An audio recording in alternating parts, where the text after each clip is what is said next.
Ni Police Inspector Alejandro Manzano, Deputy Chief of Police iti natakamat nga ili, iti nakapatpatang iti police files maipapan ken daytoy nga kaso. Dita nga bininsa-binsana nga inlawlawag no anya iti pagdurdurasan iti daytoy nga kaso apan nakatay ni Bonita. Well, iti March 20 naka-receive kami ti report nga that shooting incident nga napasama dito Old Market di Santa Maria. So, sigsiko dagdagos nga nagresponde ti kapulisan ti Santa Maria.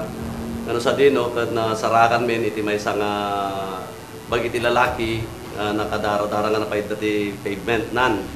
At sadyay nga naman may nga napaltugan. Ket bayat ti parang salud-sud kan panag-investigar mi ti area at dati naalami nga testigos, duwa nga testigo. Kad nagdagos mi nga rod nga narati statements da napasubscribean. Naging gati panakay-endorse iti kaso nga murder iti piskalya. Sigun mo iti statement iti witnesses, aw mo iti mapunadang cause na gapuanan na no apay nga dati tao kung pinaltugan ti masuspetsa. Nabigpig ti masuspetsa, babayan iti deklarasyon nagiti testigo. Damat duwang nayat nga nakikinulong nagtestigo iti panakapasamak na ti krimen. Well, adan tinai-endorse nga kaso iti piskalya. Nakakaso daw. Bali, tina-endorse pa lang yung ikualat nga murder. Naging karang ito nga gundaway, iti masaw nga masuspetya at large pa lang, di pa lang nakita. Although nga continuous the operation, panbantay iti posibilidad nga papanan na, so para, iti ka nakikita pulos. Makinig-negotiate kami iti pamilya, kung kumbinsiran mo yung arugida, na isurrender na iti kapamilya na masuspetya.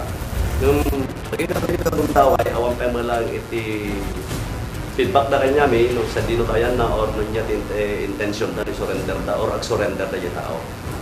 Kung siya sino man, iti makampo tayan na or gagayim na wala kapamilya na, kumbinsiran din na sunang surrender, kat no rumor ti warrant of arrest na kahit danto ba lang ti makitinulong kanya may open ti opisina ti police nga may daitad information no dinatayan na nga pakasarakan na dumasuspetya.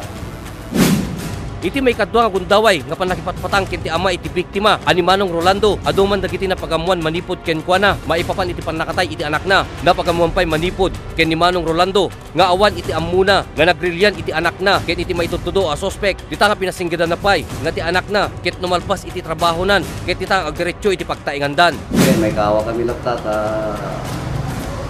kapulpulapul mi nga ron dati nang tapos siya takkel na kawa mi nga talaga. Lalo ta awan nakasla di pamilya awanan nagkatimaysan kisakit tinakam nga talaga hanggang may kat na talaga.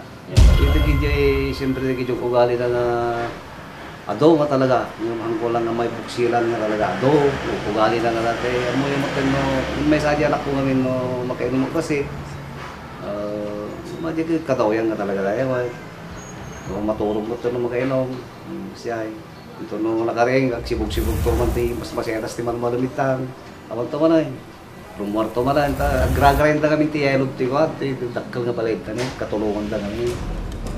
No, ti bigat. Naging gala ti launa, alas dos ti malalim siya ay. Ta nagdakkel mga kawad na pima na ta awam mo tayo. Nga katulungan ta. Sabagay, ti makulak na tatagabanag asidag kami kakarubo nga talaga ng mabalin. Ate, kas natin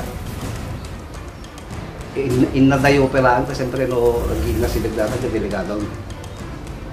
So siya nga may sama tuyan at tabalayan, alam mo rumara pasag paminsan kita tirigan na nga rumara kita kaya kasi pag nga nagtutubog kami kaya siyempre di sakit tiragan dito mo may sakang may ka talaga.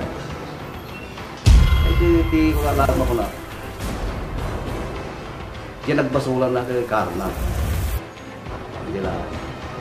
Aging ganay ta gundaway awan pay lang itinalawag nga kapanunutan dagiti napanawan ni Bonita no anya nga rason no apay nga pinatay ni Guillermo iti maysa nga kaming iti pamilyada pinadasmet nga leen iti reaksyon iti police files iti tienda nga nagkatangan iti biktima kem ti tangan nakunada nga awan iti nakita da idin ta mapaltogan ni Bonita.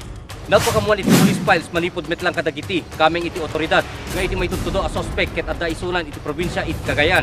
At itamet kinagipagkoordinasyon dan kadagiti mangitorturong iti Linteg iti natakamat nga probinsya. Tapno nadardaras nga makimeg iti suspect tain namit sangwen iti may pagpapasol ken kuana nga kaso a murder. Di taman nga pinagibusan ti programa tayo inton sa marunuman nga lawasen para iti sabali man nga kasong hindi pagpapatanganin. Siak ni Ryan Pardo, agibat bati tinaragsak kinakapya nga Domingo tayo aming nga sa kapada-pada ket deto iti Police Files.